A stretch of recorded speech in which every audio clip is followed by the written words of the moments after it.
Good day, I'm Lorraine Mendez, and this is your JIS News for Thursday, September 26. Prime Minister Andrew Holness is reiterating his call for a change to how small island developing states such as Jamaica are classified.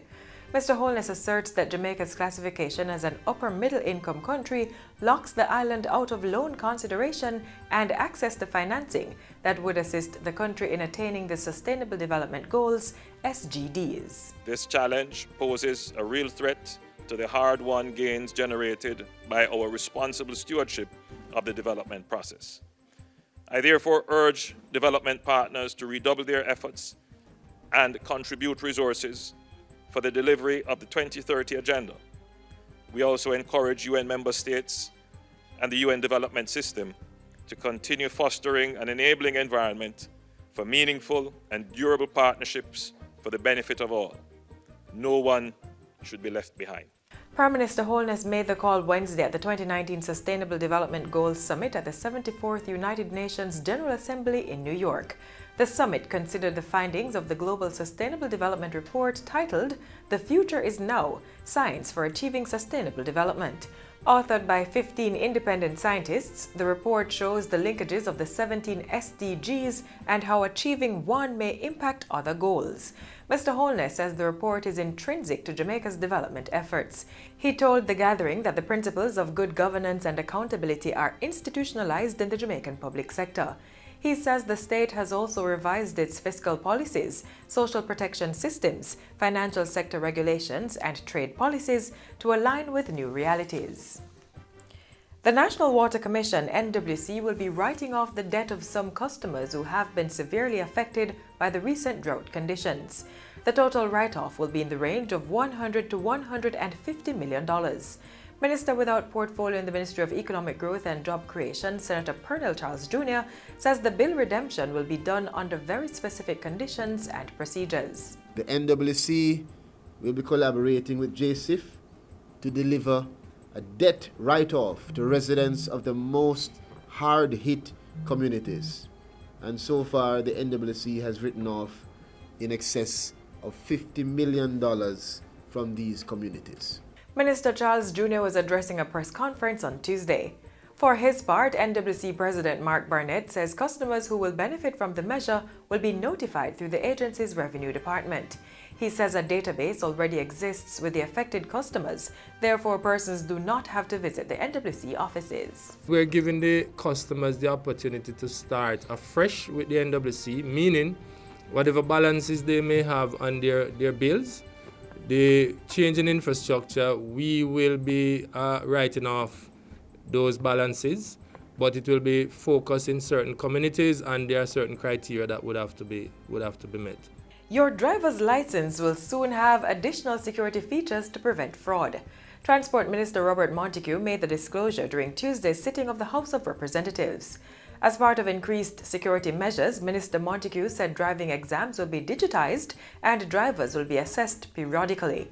And what we are moving to do is to digitize it so that once you're on screen online, as soon as you pass, it would be cut and it would be centralized so that no local person in a depot would be able to change the scores or interfere with it. That would be centrally dealt with. In addition, the minister said the Heart Trust NTA and the HOPE program will be collaborating to train 100 drivers in the initial phase of the Driving Ed program. Driving schools are also being checked for proper certification by the Island Traffic Authority, the ITA. Minister Montague says the initiatives form part of efforts to update the Transport Authorities Act. In other news, the Jamaica-Cuba Eye Care Center and technical cooperation has been extended. The countries signed the third bilateral agreement for technical cooperation and the operation of the center Tuesday. Health and Wellness Minister Dr. Christopher Tufton says the agreement will ensure the continuity of eye care while facilitating knowledge transfer. Minister Tufton also disclosed that the state is considering new policy approaches that will focus more on the prevention of eye diseases. Starting with the very early ages in schools and then moving that right through to some of the curative measures that you have been so gracious in providing to us. Cuban health professionals have been honored to share with their Jamaican brothers and sisters the experience of an inclusive health system based on primary care, centered in the community and focused on disease prevention. Since 2010, a total 20,982 eye surgeries have been performed by the Cuban healthcare professionals, assisted by local teams here in Jamaica. Tourism Minister Edmund Bartlett is expressing confidence that Jamaica will be able to mitigate any potential fallout from the collapse of tour operator Thomas Cook. He says the immediate impact of the closure of the Europe-based company will see Jamaica losing up to half of the 1,800 passengers booked to arrive on rotation flights from England by October 31 and over $10 million in earnings. Speaking during a media briefing at his New Kingston office on Tuesday, Mr. Bartlett said plans are already in motion to acquire additional flights out of Europe.